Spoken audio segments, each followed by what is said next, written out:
Magandang umaga po. Ito pong unang balita na mag-usap tayo by Vicky Osawa. Dalawang Pinay ang nanalo ng 1.578 million study group scholarship. Dalawang Pilipino na bigyan ng 1.578 million na scholarship ng UK-based education provider na study group para sa kanilang mga proyekto sa pagharap sa diborsyo at kaligtasan ng mga manggagawa sa ibang bansa.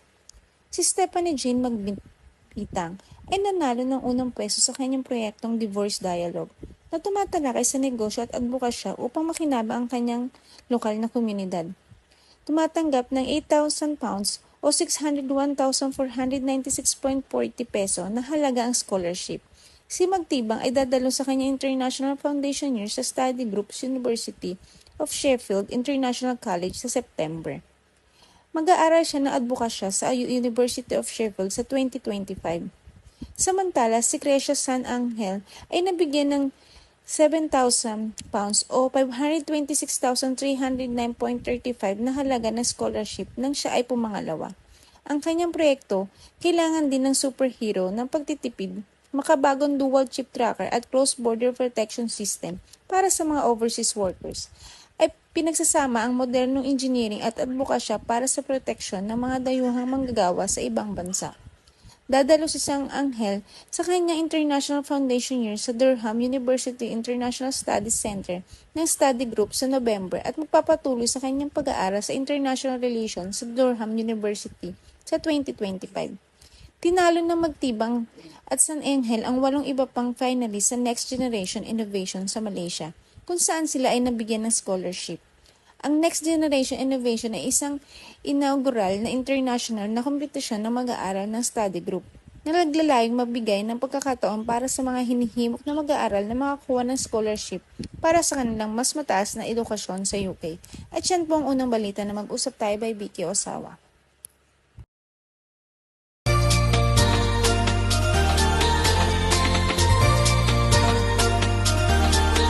Mga problema at suliranin sa buhay ay hindi nawawala. Tanging kailangan ibig ng puso upang ikaw ay di maging kawawa. Mag-usap tayo at gagaan mga problema nyo. Mga pagsubok sa ating buhay malulutas kapag nag-usap tayo. Huwag kang susuko sa bawat laban, dito kami hindi. Ito po ang balita na mag-usap tayo by Vicky Osawa. Dalawang Sri Lanka Jin na lalaki huli sa pagnanakaw ng motorbike. Ayon sa news na ito, hinuli ng Kyoto Police ang dalawang lalaki na parehong Sri Lanka Jin matapos mapatunayang ninakaw nila ang mamahaling motorbike na nagkakahalaga ng more than 30 lapad. Lumabas sa investigasyon ng mga pulis na noong June 18, ganap ng 1 a.m. Tinangay nila ang isang motorbike na nakapark sa residential area. Ito ay kanilang isinakay sa crewman na dala nila. Ito ay kanilang binabaklas at pinapadala ang mga parts sa kanilang bansa upang doon ibenta.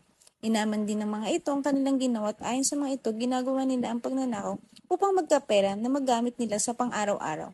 More than 100 na motorbike na daw ang kanilang nanakaw. At yan pong huling balita na mag-usap tayo by Vicky Osawa. Chika Talk for today. Ina ni Carlos Yulo nagbigay ng pahayag sa mukhang pera na paratang ng mga basher. Naglabas ng pahayag si Angelica Yulo, ina ng gymnast na si Carlos Yulo, upang ipagtanggol ang sarili laban sa mga akusasyong mukhang pera. Pinabulaanan niya ang mga isyong ginagamit umano nila ang kinikita ni Carlos sa kanyang mga tagumpay sa sports. Ayon kay Angelica, bagamat siya ay may hawak ng bank passport ni Carlos, hindi niya ito kailanman inangkin at itinuring na sariling pera. Binigyan din niya na nakuha ni Carlos ng buo ang kanyang pera at pinatunayan niya na lahat ng kinita ng anak ay nasa kanya pa rin. Sa parehong pahayag, sinabi ni Angelica na nag-ugat ang kanilang hindi pagkakaunawaan dahil sa relasyon ni Carlos sa kanyang girlfriend na si Chloe Angele San Jose. Pakiramdam ni Angelica, nilalayo ni Chloe si Carlos sa pamilya. Ayon kay Angelica, sa kabila ng mga haka-haka, iniisip lamang niya ang kapakanan at kinabukasan ni Carlos. Ipinunto niya na hindi sila nagkulang ng paalala sa kanilang mga anak. Nai-invest ang perang kinikita para sa mas magandang kinabukasan. At yan ang ating mga Chika Talk for today.